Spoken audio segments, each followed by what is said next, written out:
देखिए भैया, gravitational field intensity मैंने बताया था आपको। ग्रेविटेशनल फील्ड इंटेंसिटी आई से रिप्रेजेंट करते हैं इसको, है ना। ये क्या होता है भैया? Force experience by unit test mass due to source mass. Source mass ये वो फोर्स होता है जो एक यूनिट मास एक्सपीरियंस करता है। किसकी वजह से? सोर्स मास की वजह से। यूनिट मास का मतलब होता है इस मास की वैल्यू क्या है? 1 किलोग्राम है। क्या है? और ये सोर्स मास क्या होता है? कुछ भी हो सकता है, ठीक है। तो ये भैया कैपिटल एम है और ये क्या है भैया? एम नॉट है, ठीक है। इसको ये बॉडी अपनी तरफ खींच रही है। इन दोनों के सेंटर के बीच की दूरी क्या है? एक्स है। तो इनके ये वाली बॉडी जो इस वाली बॉडी को खींच रही है, कितने फोर्स से खींच रही है? जी कैपिटल एम। एम नॉट की वैल्यू क्या है? 1 किलोग्राम है, तो लिखने की आवश्यकता नहीं है, लिख दो तो कोई दिक्कत नहीं है। नीचे क्या आएगा? X square. तो जी एम अपॉन में x square, that is the, यही फोर्स क्या कहलाता है? ये फोर्स कौन एक्सपीरियंस कर रहा है? ये किसके द्वारा? इसके द्वारा, ठीक है भैया।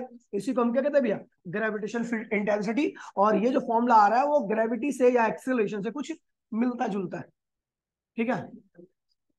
एक्सेलरेशन से मिलता जुलता है। अब देखिए भैया, अब इसकी वैल्यू ज्यादा होने का मतलब क्या है? इसकी वैल्यू ज्यादा होने का, देखिए इसकी ग्रेविटेशनल फील्ड इंटेंसिटी ज्यादा होने का मतलब है कि इस मास को ये मास क्या कर रहा है? बहुत तेजी से अपनी तरफ क्या कर रहा है? खींच रहा है। यानी इसका एक्सेलरेशन क्या होगा? ज्यादा होगा। और यदि इसका एक्सेलरेशन इसकी तरफ बढ़ने का कम है, तो इसका मतलब इसकी ग्रेविटेशनल फील्ड इंटेंसिटी क्या है भैया? कम है, ठीक है। तो ग्रेविटेशनल फील्ड इंटेंसिटी को आप किसी भी मास को दूसरे मास की तरफ जाते हुए एक्सेलरेशन से भी क्या कर सकते हो? पहचान सकते हो। यदि कोई मास किसी मास की तरफ बहुत तेजी से एक्सेलरेट कर रहा है, तो इसका मतलब ये हो रहा है कि दूसरे मास की ग्रेविटेशनल फील्ड इंटेंसिटी क्या है? ज्यादा है, अन्यथा कम है। समझ गए? चलिए, तो ग्रेविटेशनल फील्ड इंटेंसिटी थी, मैंने आपको लास्ट क्लास में इसको बताया भी था, ठीक है। इसको हम नॉर्मली इंटेंसिटी से भी बताते हैं, ठीक है भैया। ओ सॉरी, एक्सेलरेशन से। एक्सेलरेशन इंटेंसिटी किसका एक्सेलरेशन है? ये टेस्ट मास का। किसका है? टेस्ट मास का एक्सेलरेशन। और ये सोर्स मास की इंटेंसिटी होती है। इंटेंसिटी किसकी है भैया? सोर्स। अरे बोलोगे तो इंटेंसिटी किसकी मानी जाएगी? सोर्स मास की। और एक्सेलरेशन बोलोगे तो किसका माना जाएगा? टेस्ट मास। समझ गया भैया? बात दोनों की क्या है? एक है। एक्सेलरेशन ज्यादा, इसका मतलब भैया सोर्स मास की इंटेंसिटी क्या है भैया? ज्यादा। यानी ये दोनों ही क्या है भैया? एक दूसरे के डायरेक्टली होते हैं। अगर मान लीजिए किसी प्लैनेट की इंटेंसिटी क्या होती है? ज्यादा होती है, तो किसी सोर्स मास को क्या, सॉरी टेस्ट मास को क्या करती है? अपनी तरफ तेजी से खींचती है, यानी उसको एक्सेलरेट क्या कराती है? ज्यादा कराती है। समझिए भैया, ये हो गया आपका ग्रेविटेशन फील्ड इंटेंसिटी। अगला टॉपिक है आपका, बोल रहे, gravitational potential energy. Gravitational potential energy, you से लिखते हैं इसको वैसे। मैंने आपको इसकी डेफिनेशन कराई थी। मैंने कहा भैया कि work done by conservative force is always equals to potential energy.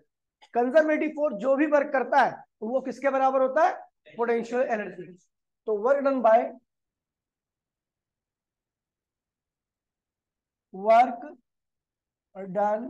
Bye conservative force is always equals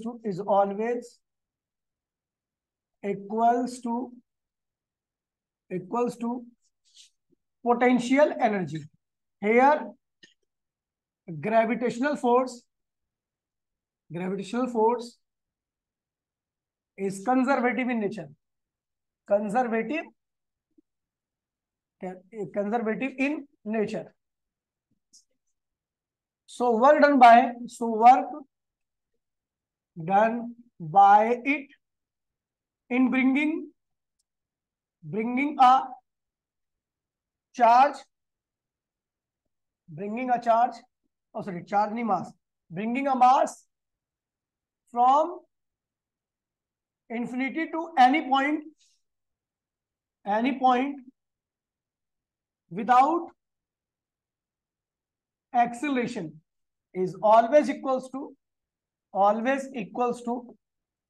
equals to gravitational potential energy, gravitational potential energy. क्या कह रहा है पता है भैया, हम जानते हैं कि भैया जो वर्क डन करता है कौन, कंजर्वेटिव फोर्स, वो हमेशा किसके बराबर होता है, पोटेंशियल एनर्जी। हम यहां पर जानते हैं भैया जो आपका ग्रेविटेशन फोर्स है वो किस नेचर का होता है, कंजर्वेटिव नेचर का होता है।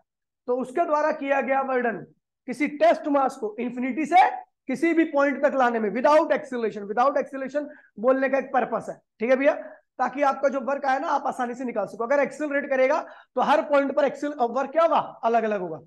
जब बॉडी एक्सीलरेट करती है तो हर पॉइंट पर एक्सीलरेशन क्या होगा आपका अलग, सॉरी वर्क अलग अलग होगा, इसलिए आप उसको कैलकुलेट नहीं कर सकते। इसलिए मैंने बोला कि जो मास आ रहा है सोर्स की तरफ उसका एक्सीलरेशन क्या है, 0 है। समझे, देखिए अभी पता लग जाएगा आपको। ये है भैया आपका सोर्स मास, ये क्या है सोर्स मास, और ये क्या है आपका टेस्ट मास, मतलब जिसको लेके आ रहे हैं, इसकी इधर की तरफ ला रहे हैं। इन दोनों के सेंटर के बीच की दूरी इस वक्त क्या है, पहले एक्स क्या था, इंफिनिटी था। अब मेरे को एक्स कहां तक लाना है, आर तक लाना है। मेरे को इसको, इस मास को उठा करके यहां से यहां पे लाना है, ठीक है। मैंने उठा के ला रहा है, कौन उठा के ला रहा है, फोर्स। कौन सा फोर्स, ग्रेविटेशनल फोर्स। इन दोनों के बीच में इस वक्त कितना फोर्स लग रहा है, Gm अपॉन में एक्स स्क्वायर। तो भैया लगातार खिंचा आ रहा है, तो at any instant of time, at any instant of time, अच्छा इसका एक्सीलरेशन क्या होना चाहिए, 0 होना चाहिए, ध्यान रखना। ये बगैर किसी एक्सीलरेशन के आए, ठीक है भैया, ये बगैर किसी एक्सीलरेशन का आना चाहिए, ताकि वर्क आपका हर पॉइंट पर क्या हो, सेम हो, क्या हो, और उसको आप इंटीग्रेट करके निकाल सको, ठीक है भैया। तो at any instant of time, किसी भी इंस्टेंट ऑफ टाइम पे जो वर्क हुआ है वो क्या हुआ है भैया, डीडब्ल्यू है। आपको पता है किसी भी इंस्टेंट पर वर्क जो होता है वो डीडब्ल्यू होता है, याद है। वो किसके बराबर होता है, एफ इंटू में उस इंस्टेंट पर छोटा सा डिस्प्लेसमेंट। तो डीडब्ल्यू क्या हो जाएगा आपका, एफ की वैल्यू क्या है, Gm m0 अपॉन में क्या हो गया, एक्स स्क्वायर इंटू में क्या हुआ, dx। Total work done infinity to r. हमें कहां से लाना है इस बॉडी को, m0 को इंफिनिटी से हम नहीं ला रहे, मतलब m ला रहा है, इंफिनिटी से कहां तक ला रहा है, आर तक।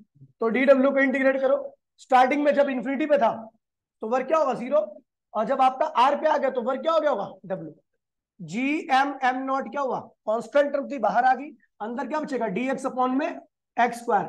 वर्क 0 कहां पे था, जब वो इंफिनिटी में था। वर्क w कहां पे हो गया, जब वर्क कहां पे आ गया, m से r डिस्टेंस पर आ गया। तो dw का इंटीग्रेशन क्या होता है, w 0 से लेके w, ठीक है।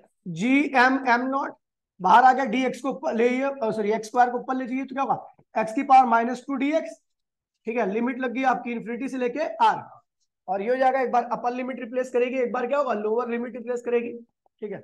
Gm m0 और क्या होगा, एक्स की पावर -2 है, इंटीग्रेशन में क्या होगा, एक्स की पावर -2 + 1 और -2 + 1, कोई दिक्कत तो नहीं है, इंफिनिटी से लेके r, ठीक है। तो अगर w इक्वल्स टू में क्या हो जाएगा आपका, Gm m0, और ये क्या होगा भाई, प्लीज बोलिए मत, एक्स की पावर -1 और नीचे क्या होगा, -1, और ये हो जाएगा आपका इंफिनिटी से लेके r, ठीक है। इस माइनस को इधर की तरफ लाइए तो क्या होगा, w इक्वल्स टू में -Gm m0, और ये क्या होगा, एक्स की पावर प्लस करने के लिए इसको नीचे लेंगे, ये क्या होगा, इंफिनिटी से लेके r। तो w इक्वल्स टू में -Gm m0, और ये क्या होगा, 1 में r -1 में इंफिनिटी। पता ना आपको, एक बार x को अपर लिमिट रिप्लेस करेगी, फिर एक बार लोअर लिमिट रिप्लेस करेगी, बीच में क्या होता है, minus. Anything divide by infinity क्या होता है भैया, 0। तो वर्क क्या आ गया, Gm m0, और ये क्या 1 में r, ये रहा माइनस, ये 0 हो गया, खत्म हो गया। तो वर्क क्या आ गया, -Gm m0 अपॉन में r। ये वर्क हुआ, और यही वर्क किसके बराबर होता है, here potential energy equals to -Gm m0 upon में r। नेगेटिव साइन क्या बता रहा है, दिस ये जो वर्क हुआ है वो किसकी वजह से हुआ है, ये माइनस क्या बता रहा है, this work is done by system. ये वर्क सिस्टम ने किया है, और जब सिस्टम वर्क करता है तो भैया क्या होती है, एनर्जी नेगेटिव हो जाती है, एनर्जी का लॉस होता है। एनर्जी क्या होती है, अगर सिस्टम के ऊपर मैं वर्क करूंगा तो एनर्जी क्या होगी, पॉजिटिव होगी। समझ गए भैया। तो ध्यान रखना, ये ग्रेविटेशन पोटेंशियल एनर्जी का क्या है भैया, फॉर्मूला है, ये दो मासेस के बीच में। एग्जांपल के तौर पर देख लीजिए, एग्जांपल के तौर पर एक मास क्या है भैया, m1 है, और एक मास क्या है, m2। अगर ये दोनों मासेस का सिस्टम है, ये दोनों मासेस का सिस्टम है भैया, तो इसके पास एनर्जी कितनी होगी बताइए भैया। ये बता रहे हैं सिस्टम में वर्क को ऐसे नहीं लिखे हुए। सिस्टम ने खींचा है, इसने अगर नहीं खींचा होता, इसके ऊपर किसी ने वर्क किया होता ना, तो वर्क पॉजिटिव आता। ये सिस्टम खुद ही खींच रहा है। देखिए अब ध्यान दीजिएगा, नेगेटिव इसलिए होती है क्योंकि सिस्टम खुद खींच रहा है। सिस्टम को अगर असेंबल करना है, कोई प्लैनेट है, वो भी क्या है भैया, बहुत सारे पार्टिकल का सिस्टम है, बहुत सारे पार्टिकल का। उसको किसने असेंबल किया है? आपने। किसने किया? ग्रेविटी ने। किसने किया? ग्रेविटी ने छोटे छोटे टुकड़ों को खींच के क्या बना दिया? प्लैनेट। यानी उसकी प्लैनेट की एनर्जी जो होगी, पोटेंशियल एनर्जी, वो क्या होगी? अगर पार्टिकल के रिस्पेक्टिव में देखी जाए तो सब एनर्जी क्या होगी? नेगेटिव होगी। क्योंकि क्या किया? वो सिस्टम असेंबल करने में ग्रेविटी ने खुद अपना रोल प्ले किया है, उसे खुद बनाया है। जब किसी सिस्टम को सिस्टम खुद बनाता है, जब किसी सिस्टम को सिस्टम खुद बनाया जाता है, तो उसकी एनर्जी क्या होती है? नेगेटिव हो जाती है। क्या होती है? तो ग्रेविटेशनली जो अगर कोई सिस्टम बनता है, तो उसको बनाने में सिस्टम खुद रोल प्ले करता है, इसलिए उसकी एनर्जी क्या होती है? नेगेटिव मानी जाती है। ठीक है। Energy of two particle system, energy of two particle system. अगर मान लीजिए एक सिस्टम में दो पार्टिकल है, ध्यान दीजिए, अरे यार दो मतलब पहले सिंगल से लिख लो। Energy of single, energy of single particle, एक सिंगल पार्टिकल है, उसके पास क्या एनर्जी होगी? मान लीजिए केवल एक m1 मास है, इसके पास क्या एनर्जी होगी? तो भैया अगर सिंगल मास है तो इसके पास किसी प्रकार की कोई एनर्जी नहीं होगी। क्योंकि भैया देखिए, एनर्जी जब मानी जाती है, एनर्जी का यूज जब माना जाता है जब कोई इसको खींचे। जब ये पूरे यूनिवर्स में अकेला मास था, तो ना तो ये किसी को खींचेगा, ना इसको कोई खींचेगा। तो एक सिंगल पार्टिकल की एनर्जी क्या होती है? जीरो होती है। ग्रेविटेशनल पोटेंशियल सिंगल पार्टिकल की क्या होती है? एनर्जी जब भी मानी जाती है जब इसके ऊपर फोर्स लगे या ये खुद किसी के ऊपर फोर्स लगाए। अब देखिए दो पार्टिकल की, two particle system, two particle system. ये मान लीजिए m1 अकेला आया इस ब्रह्मांड में, तो इसके पास एनर्जी क्या होगी? जीरो होगी। लेकिन इसने क्या किया? एक दूसरे मास m2 को अपने से r डिस्टेंस पर खींच लिया। इसको कहां से खींचा गया? इंफिनिटी से आया। ये कहां से आया ये वाला m2? किसने खींचा है? m1 ने। तो इसके पास एनर्जी क्या होगी सिस्टम के पास? इसके पास तो जीरो है, लेकिन जब ये आया तो इसको वर्क किया गया, कितने वर्क से खींचा गया? तो g माइनस जी m1 m2, और कितनी दूरी पे लाया गया? r। इसके पास इतनी एनर्जी और इसको खींचने में इतनी एनर्जी लगी। ठीक है भैया, टोटल एनर्जी कितनी होगी? u1 plus u2। u1 की वैल्यू क्या है भैया? जीरो है। u2 को जोड़ोगे तो आपको u2 के बराबर आएगी। कुल एनर्जी किसके बराबर आएगी? u2, जो कि जीरो प्लस माइनस जी m1 m2 अपॉन में r के बराबर है। टोटल एनर्जी क्या होगी सिस्टम के? दो पार्टिकल सिस्टम की एनर्जी होती है माइनस जी m1 m2 अपॉन में r। कोई दिक्कत तो नहीं भैया? अब मान लीजिए थ्री पार्टिकल का सिस्टम है, तीन पार्टिकल का सिस्टम बनाया जा रहा है। नेचर किसको बना रही है? तीन पार्टिकल के सिस्टम को। थ्री पार्टिकल सिस्टम, तीन पार्टिकल का सिस्टम है। पहला मास जब आया तो उसको लाने के लिए किसी प्रकार की एनर्जी की आवश्यकता नहीं पड़ी। लेकिन जब दूसरे मास को खींचा गया r1 डिस्टेंस पर, m2 मास को, तो इसको खींचने के लिए एनर्जी की आवश्यकता होगी। कितनी एनर्जी? माइनस जी m1 m2 अपॉन में r1। ठीक है भैया। अब तीसरे मास को जब खींचा गया m3 को, तो उसको इसने भी खींचा था और इसने भी खींचा था। ठीक है। तो इसने कितने डिस्टेंस, इससे कितने डिस्टेंस पे है? तो r2, और इससे कितने डिस्टेंस पे है? r3 पे। तो इसके पास कितनी एनर्जी होगी? u3। एक तो इसको, इस वाले मास को इसने भी खींचा, तो कितनी एनर्जी होगी? माइनस जी m1 m3 अपॉन में दूरी कितनी है? r2। और एक इस वाले मास ने इसको फिर खींचा था, तो क्या होगा? क्या होगा? माइनस जी m2 m3 अपॉन में r3।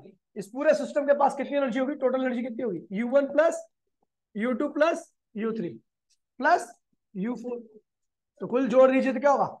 u1 जीरो है, u2 ये वाली एनर्जी क्या होगा? माइनस जी m1 m2 अपॉन में r1। u3 क्या भैया? माइनस जी m1 m3 अपॉन में r2 माइनस जी m1 m3 और r3। ये एक्चुअल में ये दोनों एनर्जी को एक साथ ही जोड़ के लिखा जाता है, तो कोई दिक्कत नहीं है। ठीक है, क्योंकि तीसरे मास को खींचने में। अगर आपको 4 पार्टिकल का सिस्टम बनाना है, तो ये आपको नहीं, नेचर को 4 पार्टिकल का सिस्टम बनाना है, तो क्या होगा? 4 पार्टिकल सिस्टम, 4 पार्टिकल सिस्टम। अगर आपको असेंबल करना है तो क्या करोगे? पहला मास आएगा, इस अकेले मास के लिए कोई एनर्जी की आवश्यकता नहीं है, 0 एनर्जी। एक दूसरा मास आया, इससे R1 डिस्टेंस पे खड़ा हो गया, तो इसके पास फिर इसको बनाने, इसको खींचने के लिए कितनी आवश्यकता पड़ी? कहां से खींच रहे हैं भैया? ये सारे मास कहां से खींच के ला रहे हैं? इन्फिनिटी से। कहां से ला रहे हैं? फिर ध्यान रखना, बार बार लिखूंगा नहीं। U2 कितना होगा? -GM1M2 अपॉन में R1। ये हो गया, इसने एक M3 मास को यहाँ पे खींच के लाया गया। इससे कितना डिस्टेंस पर है? R2 पर। और इससे कितना डिस्टेंस पर है? R3 पर। तो इसके पास कितनी एनर्जी होगी? एक तो इसने खींचा है, तो बताइए कितने हैं? -GM2M3 और क्या भैया? अपॉन में R2। एक इसने भी खींचा है इसको, इस वाले मास ने इसको खींचा है, तो कितनी एनर्जी होगी? -GM1M3 अपॉन में R3। ठीक है। अब ये तीन आके बन गए, 3 पार्टिकल सिस्टम बन गया। अब मुझे चौथा पार्टिकल भी लाना है, तो चौथा पार्टिकल क्या हुआ? M4 यहाँ पे आ जाएगा। इससे कितना डिस्टेंस पर है? तो R4 पे। इससे कितना डिस्टेंस पर है? R5 पे। और इससे कितना डिस्टेंस पर है? R6 पे। समझ गया? इसके पास कितनी एनर्जी होगी? U कितना है? U4। एक तो इसको इसने खींचा है, तो क्या होगा? -GM1M4 अपॉन दूरी कितनी है? R4। एक इसको इसने भी खींचा है, तो क्या होगा? -GM3M4 अपॉन दूरी कितनी है? R5। इसको इसने भी खींचा है, तो क्या होगा? -GM2M4 R6। ठीक है भैया, ये हो गई कुल एनर्जी इस सिस्टम की। ठीक है भैया, इस सिस्टम को बनाने में कुल इतनी एनर्जी की रिक्वायरमेंट है। टोटल एनर्जी कितनी होगी? U1 plus U2 plus U3 plus U4, ये सिस्टम को बनाने की एनर्जी। ठीक है। नोट में अगला नोट बहुत इंपॉर्टेंट नोट है, सिस्टम को तोड़ने की एनर्जी कितनी होगी? देखिए, बनाने के लिए सारी एनर्जी क्या नेगेटिव है, तोड़ने के लिए क्या होगी? उतनी एनर्जी क्या करो? पॉजिटिव में दे दो। देखिए, तोड़ना है किसी सिस्टम को, बनाने के लिए तो नेगेटिव एनर्जी है, मतलब जुड़े हुए एक दूसरे से। तोड़ना तो क्या करोगे? उतनी एनर्जी क्या करो? पॉजिटिव में दे दो। तो नेट एनर्जी क्या होगी? 0। जब सिस्टम की एनर्जी 0 होती है तो इसका मतलब सिस्टम क्या होता है? टूट चुका है। क्या हो चुका है? ठीक है। तोड़ने के लिए एनर्जी, तोड़ने के लिए एनर्जी इज इक्वल्स टू, इसको कहते हैं भैया बाइंडिंग एनर्जी। क्या कहते हैं इसको? बाइंडिंग एनर्जी बराबर में negative of total energy, energy बनाने के लिए।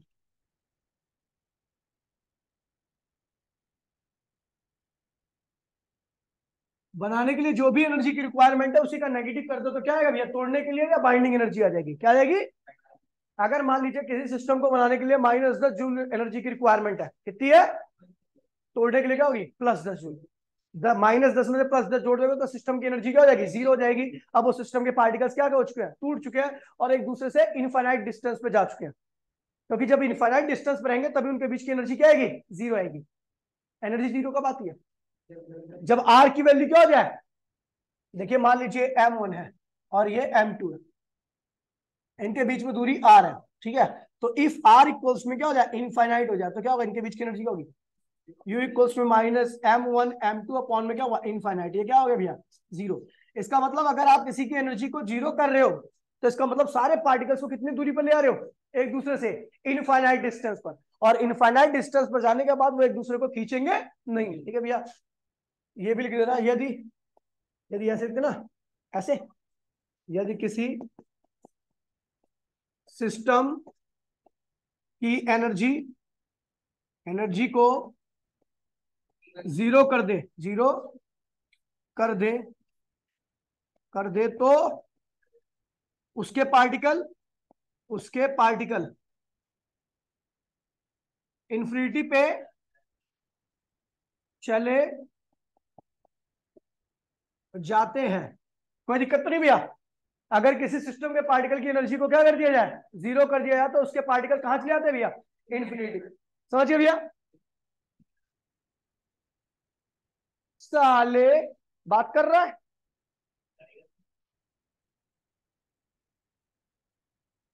बहुत मारूंगा, ध्यान रखियो। अभी मैं किसे खत्म करता, वही डेरिवेशन पे खत्म था, बुकों में भी एनसीईआरटी वगैरह सब में खत्म है, वहीं पे उतना ही पढ़ा रखा है। ये जो मैंने पढ़ाया है एक्स्ट्रा पढ़ाया है। अभी क्वेश्चन करेगा तो इसके बगैर नहीं होगा, कोई भी क्वेश्चन कर ले, इसलिए ध्यान दे इस पे। एक नंबर छोड़ के आ गया सुअर कहीं का, इसी वजह से, तेरी पंचायती नेचर की वजह से। उस बात को ध्यान सुनता तो तेरे वो एक नंबर भी नहीं कटते, पूरे में से पूरे आते थे नंबर। देखिए, हाँ देखिए भैया, दिखा। अगला क्या टॉपिक, अच्छा देखिए, एक्सप्रेशन ऑफ एमजीएच। आप देखो भैया, ये भी तो हमने पढ़ा था, ग्रेविटेशन पोटेंशियल एनर्जी क्या होती है, एमजीएच क्या होती है। और इसको भी मैंने ग्रेविटेशन पोटेंशियल एनर्जी बोला, लेकिन इसका फॉर्मूला तो ही नहीं है वाला। इसका फॉर्मूला क्या है, माइनस एम और माइनस जी M1 M2 अपॉन में आर। तो ये दोनों ही ग्रेविटेशन पोटेंशियल एनर्जी के फॉर्मूले, लेकिन which one is more accurate.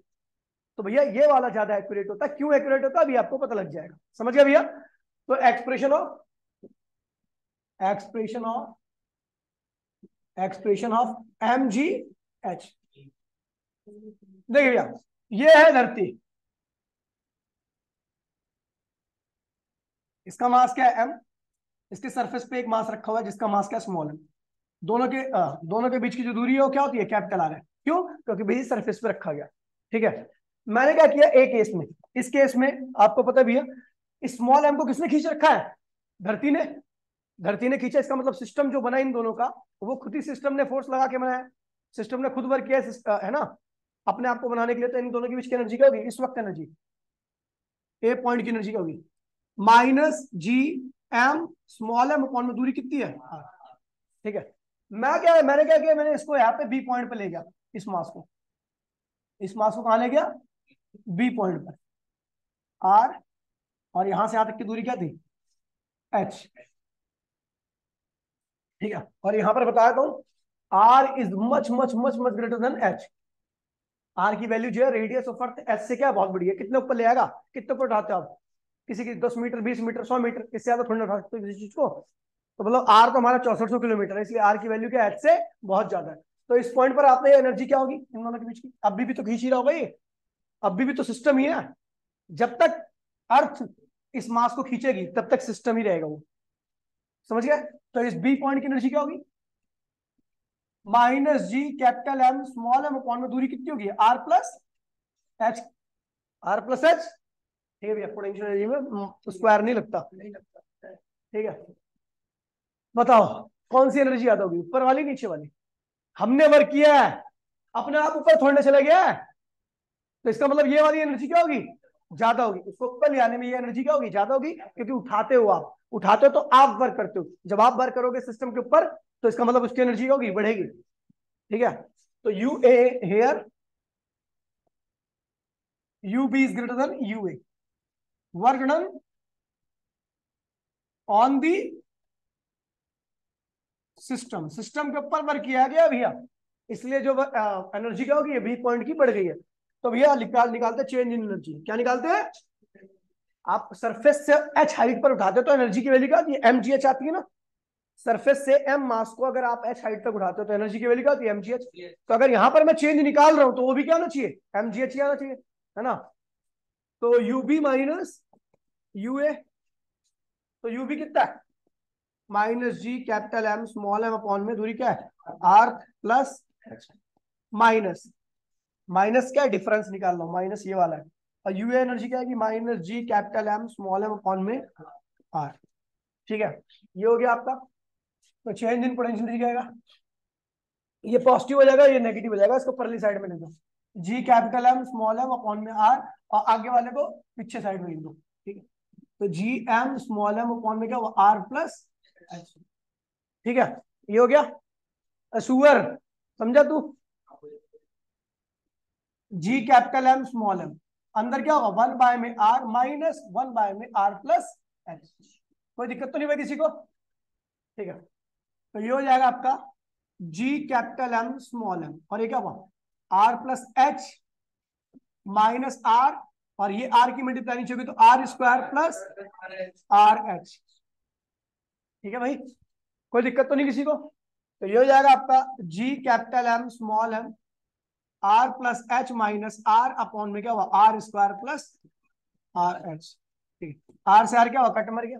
अब यहां पर देखो हमें पता है r is much much much greater than H.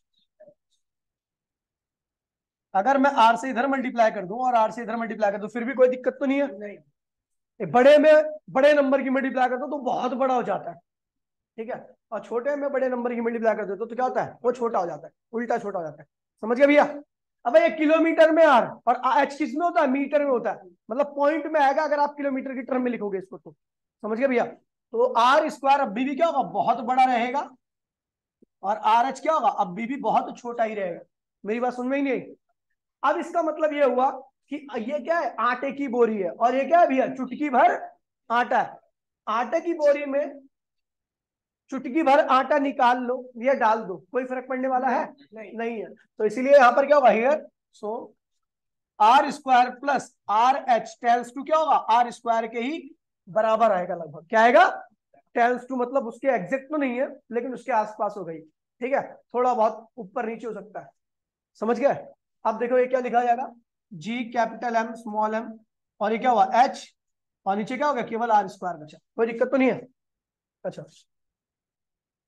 अभी हमने लिख दिया जी कैपिटल एम अपॉन में आर स्क्वायर और ये क्या हो भैया एम एच, कोई दिक्कत तो नहीं है। स्मॉल एम एच को आगे लिख दिया जी कैपिटल एम आर स्क्वायर। ये क्या होता है भैया स्मॉल जी, ये क्या होता है एक्सीलरेशन ड्यू टू ग्रेविटी। अगर आपको फॉर्मूला याद होगा तो ये किसका फॉर्मूला है एक्सीलरेशन ड्यू टू ग्रेविटी का। तो डेल्टा यू इक्वल्स में क्या होगा जी एम एच हो गया, इसको अरेंज कर लो तो क्या होगा एम जी एच। आगे वही अगर आप किसी भी चीज को सर्टेन हाइट पे उठाते हो तो उसके अंदर यही एनर्जी आती है। लेकिन हम देख रहे हैं भैया कि ये जो एनर्जी आई है ये एजम्पशन लेने के बाद आई है, एक टर्म को हटाने के बाद आई है, मतलब ये ज्यादा एक्यूरेट नहीं है। ठीक है कौन सी accurate which one is more accurate, तो भैया ये वाली जो एक्सप्रेशन होती है which one is more accurate, note में ध्यान रखना कि एम जी एच और minus G M capital M small M R में से which one is more accurate, which one is more accurate, तो कौन सी ज्यादा एक्यूरेट होगी भैया, तो भैया ये वाली ज्यादा एक्यूरेट मानी जाती है और ये वाली कम एक्यूरेट मानी जाती है। जेई में क्वेश्चन आ रखा है कि दोनों ही पोटेंशियल एनर्जी के फॉर्मूले लेकिन which one is more accurate, तो आप बोलोगे भैया minus G M small M upon में आर इज मोर एक्यूरेट क्योंकि इसमें हमने कोई एजम्पशन नहीं ली है। ठीक है भैया ये है आपका पोटेंशियल एनर्जी, आसान टॉपिक है, एक बार देख लोगे अपने आप को क्लियर हो जाएगा। ठीक है भैया कोई दिक्कत तो नहीं है।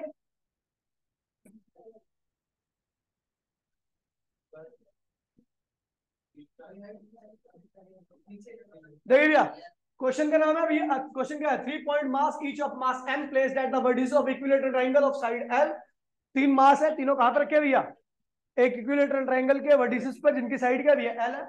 What is the gravitational potential energy of the system, इस सिस्टम की ग्रेविटेशनल पोटेंशियल एनर्जी क्या होगी, तो भैया एक मास ये रहा एक मास ये रहा एक मास ये रहा, साइड क्या भैया l है।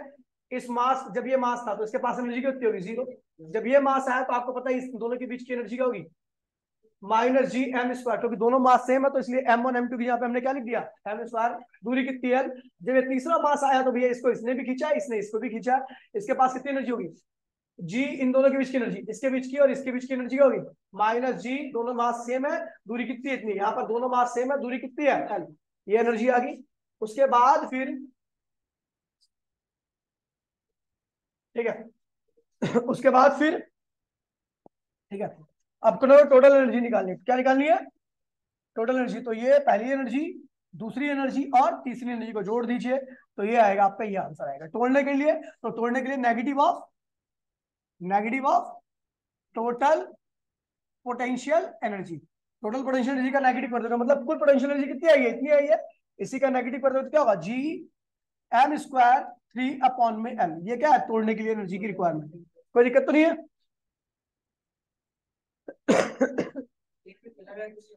क्वेश्चन तो कॉपी कर दूंगा खोल भाई से 2507। अगला क्वेश्चन क्या कह रहा है भैया एनसीईआरटी का, एनसीईआरटी का ठीक है क्या कह रहे हैं भैया, एक स्क्वायर है जिसके वर्टिसेस पे 4 मास रखे गए हैं, आपको निकालना है इसके सेंटर पर इस सिस्टम की कुल पोटेंशियल एनर्जी और इस सिस्टम के चलो पहले एनर्जी निकाल लेते हैं। तो क्या क्वेश्चन क्या है, find the potential energy of the system, find the potential energy of the system of 4